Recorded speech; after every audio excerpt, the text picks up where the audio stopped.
Hallelujah, good morning.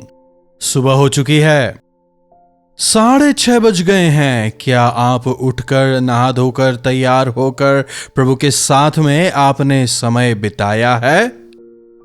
क्या आप अपने दिन की शुरुआत प्रभु के साथ करते हैं? अगर आप विदेश से हमारे साथ जुड़ रहे हैं तो हो सकता है आपके लिए अनुकूल समय ना हो, फिर भी समय निकालकर आप प्रभु के वचनों को सुनते हैं, इसके लिए मैं प्रभु का शुक्रगुजार हूं। छोटी प्रार्थना। महापवित्र पिता परमेश्वर, आज दोबारा अपने वचनों से हमसे बात करें। यीशु के नाम से प्रार्थना मांगते हैं, आमीन। प्रभु की स्तुति हो। आज बुधवार है। अनेक कलीसियाओं में बुधवार को मिड वीक प्रेयर हुआ करता है।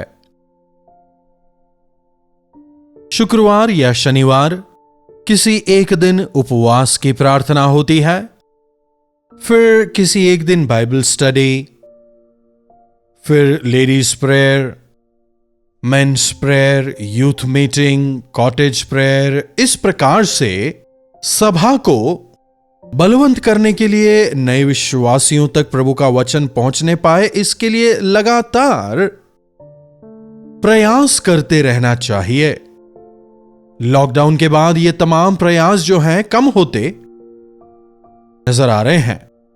कुछ सभाएं धीरे धीरे पिकअप हो रही हैं। सभा में दोबारा से इन तमाम सेवकाइयों को शुरू करने का प्रयास कर रहे हैं।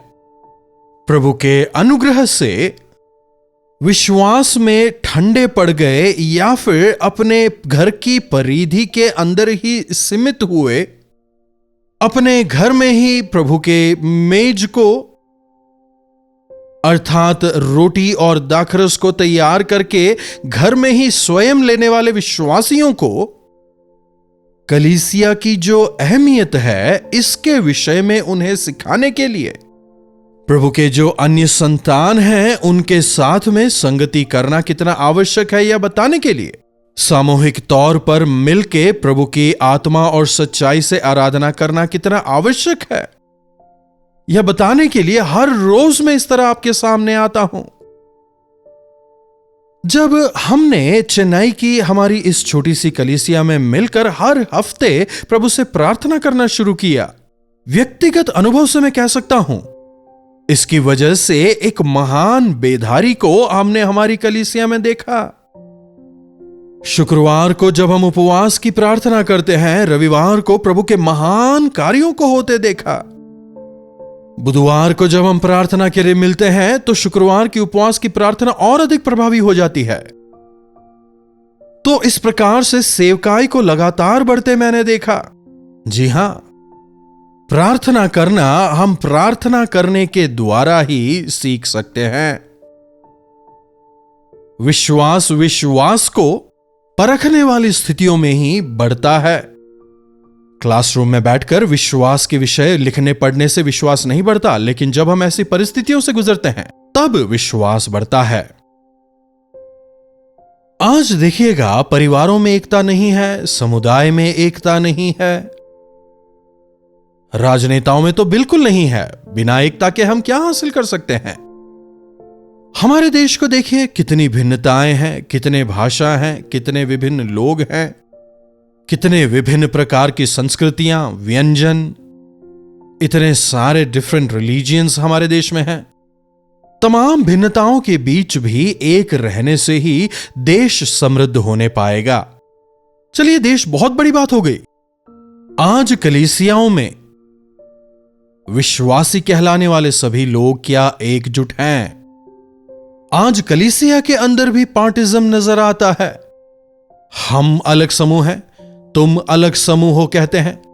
विभिन्न प्रकार के डिनोमिनेशंस, अलग अलग प्रकार की परंपराओं को मानने वाले, इन तमाम चीजों की वजह से प्रभु का मन कितना अधिक बाधित होता है। यीशु मसीह ने हमें सह अस्तित्व और सद्भाव के विषय सिखाया। अपनी तरह अपने पड़ोसियों से प्रेम करो कहा। उन दिनों में अपनी सेवकाई के दौरान पौलुस कलीसिया को इस प्रकार की बातें सिखाने के लिए काफी मेहनत करता है। उन दिनों में जब सुसमाचार धीरे धीरे करके फैलने लगा, विभिन्न मतों से लोग प्रभु के विश्वास में आने लगे। यहूदी, यूनानी, रोमी, गरीब, अमीर, अधिकारी, फौजी अधिकारी। तो इस प्रकार के मुख्तलिफ लोगों के बीच में एकता लेके आना एक बहुत बड़ा चैलेंज था और इस क्षेत्र में पवित्र आत्मा ने कार्य किया। एक वचन की ओर आपके ध्यान को लाना चाहूंगा। रोमियों को लिखी गई पत्री, उसका 15वां अध्याय 5वें आयत से पढ़ रहा हूं। और धीरज और शांति के दाता परमेश्वर तुम्हें यह वरदान दें कि मसीह यीशु के अनुसार आपस में एक मन रहो। देख रहे हैं यहां पौलुस क्या कह रहा है? कितनी शानदार बात कह रहा है। और धीरज और कह रहा है शांति के दाता परमेश्वर तुम्हें यह वरदान दें कि मसीह यीशु के अनुसार आपस में एक मन रहो, ताकि तुम एक मन, क्या कह रहा है? एक मन और एक मुंह होकर हमारे प्रभु यीशु मसीह के पिता परमेश्वर की बड़ाई करो। पवित्र आत्मा हमें एक करते हैं, हमें बांधते हैं। हमारे प्रभु यीशु मसीह को महिमित करने के लिए, परमेश्वर पिता की इच्छा को पूरा करने के लिए, चमत्कारिक कार्यों को होता देखने के लिए प्रभु हमारे जीवनों में कार्य करते हैं। अगर हम एकजुट होकर प्रार्थना करें तो चमत्कार देखेंगे। केवल प्रार्थना नहीं, एकजुट होकर प्रार्थना, एक मन से। हो सकता है हम होठों से तो एक ही बोल लें, लेकिन मन एक होना चाहिए। एक मन होकर लौ लगाकर प्रार्थना करना है।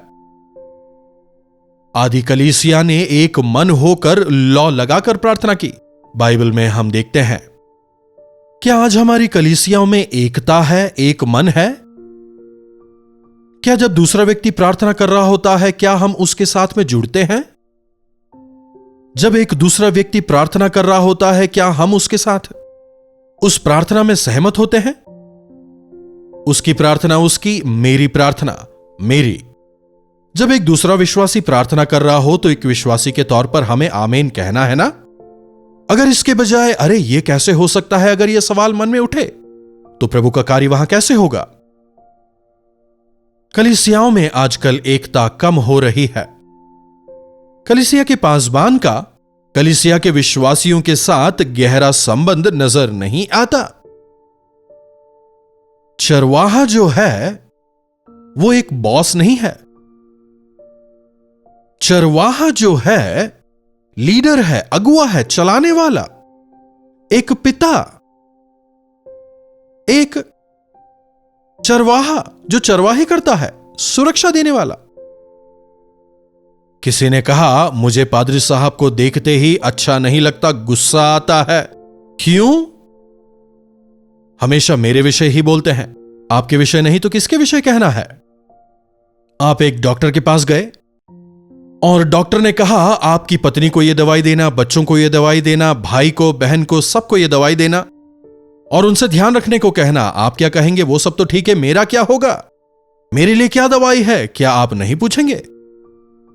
जब हम प्रभु के सानिध्य में जाते हैं, प्रभु के पास जाते हैं, जब प्रभु अपने दास के जरिए अपना वचन देते हैं, परमेश्वर अपने सेवक के द्वारा आपके दिल की जो जरूरत है उसे पूरा करते हैं। आपके लिए जो आवश्यक वचन है अपने सेवक जरिए प्रभु आपको देते हैं। जब आप यह समझेंगे तो आप उनसे प्रेम करेंगे। धर्मी की ताड़ना हमारे लिए तेल के अभिषेक के समान है, जिसे हमें तजना नहीं है। अगर कोई आपसे सहमत नहीं हो रहा तो आपको उनका विरोधी होने की जरूरत नहीं। हम में अंतर्भेद हो सकते हैं, लेकिन प्रेम तिरस्कार नहीं करता। इसलिए प्रभु कहते हैं एक दूसरे से प्रेम करो, अपने समान अपने पड़ोसी से प्रेम करो, क्योंकि प्रेम अपनाता है, सहन करता है, क्षमा करता है। प्रेम एक दूसरे से मिलकर आगे बढ़ता है। यीशु मसीह के प्रेम को देखिए, किस प्रकार उन्होंने अपने प्रेम को क्रूस पर हमारे लिए दर्शाया। ना केवल क्रूस पर, बल्कि 3.5 साल की अपनी सेवकाई के दौरान उन्होंने अपने प्रेम का प्रदर्शन किया। उनके संतान होने के नाते हमें भी यीशु मसीह के प्रेम को फैलाना है। क्या लिखा है? धीरज और शांति के दाता परमेश्वर तुम्हें यह वरदान दें। मसीह यीशु के अनुसार यदि हम आपस में एक मन रहें, चमत्कार देखेंगे। संसार में ऐसी परिस्थिति नजर नहीं आती, ना देश में ऐसी स्थिति नजर आती है, ना ही प्रभु के भवन के अंदर ऐसी परिस्थिति नजर आती है। क्या घरों में नजर आती है? वचन में हम पाते हैं, पुरुष अपने माता पिता को छोड़कर अपनी स्त्री के साथ वो एक होकर रहेगा। एक होकर वे एक मन होकर रहेंगे। आज कितने पति पत्नी एक मन हैं बताइए? एक नॉर्थ पोल तो दूसरा साउथ पोल है ना। पत्नी एक कहे तो पति दूसरा कहेगा, पति दूसरा कहे तो पत्नी एक कहेगी। तुम अलग हो, मैं अलग हूं। और वहां शैतान को पूरी आजादी मिल जाती है। तुम्हारा नहीं, मेरा नहीं, हमारा। प्रभु जो कहते हैं वो करेंगे। क्या आप दोनों के परमेश्वर एक ही हैं?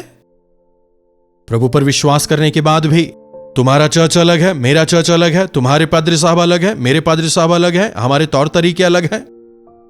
हमारा चर्च बेहतर है, हम बेहतर हैं कहकर लड़ाई करने वालों से पौलुस कहता है, तुम क्या शारीरिक तौर पर झगड़ रहे हो? क्या तुम्हारे लिए पौलुस क्रूस पर मारा गया? तुम्हें उद्धार देने वाले प्रभु है ना। ये डिनोमिनेशनल फीलिंग्स, चर्च के अंदर में जाति भेद, कुल भेद, परिवार में मतभेद, हम वृद्धि नहीं देख पाएंगे। पति पत्नी के तौर पर एक दूसरे को धोखा देकर अगर आप समझते हैं कि आपने बहुत कुछ हासिल कर लिया है, आपने शैतान को स्थान दिया है। आप शैतान के गुलाम हो गए हैं। परिवार में एकता नहीं है, बच्चे हमारी बात नहीं सुनते, हमारा सम्मान नहीं करते। जिस प्रकार की परवरिश आपने बच्चों को दी, जिस प्रकार पति पत्नी के तौर पर आप दोनों रहे, बच्चे उसे देख रहे हैं। अगर आप चाहते हैं कि आपके बच्चे आपसे प्रेम करें, आप अपनी पत्नी से प्रेम करें, आप अपने पति से प्रेम करें। आपको कहने की जरूरत नहीं। अपनी पति से प्रेम करने वाले पति को बच्चे जरूर प्रेम करेंगे। अपने पति से प्रेम करने वाली पत्नी का बच्चे सम्मान करेंगे, अपनी मां से वे प्रेम करेंगे। लगता होगा बच्चों को कुछ समझ नहीं आता। वे मां को भी देख रहे हैं, बाप को भी देख रहे हैं। आज के बच्चों को अगर देखा जाए, वे हमसे ज्यादा जानते हैं। बिना एकता के परिवार में परमेश्वर के लिए कोई स्थान नहीं, बल्कि शैतान ही के लिए स्थान है।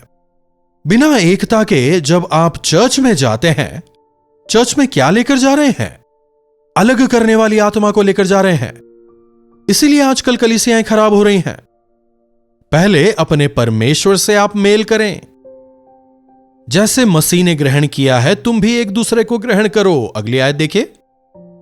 इसीलिए जैसे मसीह ने परमेश्वर की महिमा के लिए तुम्हें ग्रहण किया है, तुम भी एक दूसरे को ग्रहण करो। प्रभु यीशु ने हमें स्वीकारा है, ग्रहण किया है, हमारी अच्छाइयों की वजह से नहीं, हमारी खूबियों की वजह से नहीं, हमारे दान की वजह से नहीं, बल्कि अपने उस महान अनुग्रह की वजह से उन्होंने हमें ग्रहण किया। दूसरी जगह पौलुस कहता है, मैं मसीह को सताने वाला था, लेकिन उसके बावजूद उन्होंने अपने अनुग्रह से मुझे सहन किया। जब प्रभु आपको क्षमा करते हैं, तो आप दूसरों को क्षमा क्यों नहीं करते? जैसे प्रभु ने आपको स्वीकारा है, ग्रहण किया है, क्या आप अपने परिवार को, अपने भाई बहनों को क्षमा करके उन्हें नहीं स्वीकारेंगे? बताइए। जैसे मसीह यीशु ने तुम्हें ग्रहण किया है, तुम भी ग्रहण करो। समझ रहे हैं? देखिए, विभाजित लोगों के बीच प्रभु निवास नहीं करते। विभाजित लोग प्रभु के राज्य में दाखिल नहीं हो सकते। प्रभु के राज्य में विभाजन नहीं है। 14वीं आयत देखिए, हे भाइयों, मैं आप ही तुम्हारे विषय निश्चय जानता हूं कि तुम भी आप ही भलाई से भरे और ईश्वरीय ज्ञान से भरपूर हो और एक दूसरे को चिता सकते हो। हमें एक दूसरे की भलाई करनी है और ईश्वरीय ज्ञान से भरपूर होकर हमें एक दूसरे को चिताना है, और जब हम ऐसा करेंगे स्वर्ग धरती पर ही नजर आ जाएगा।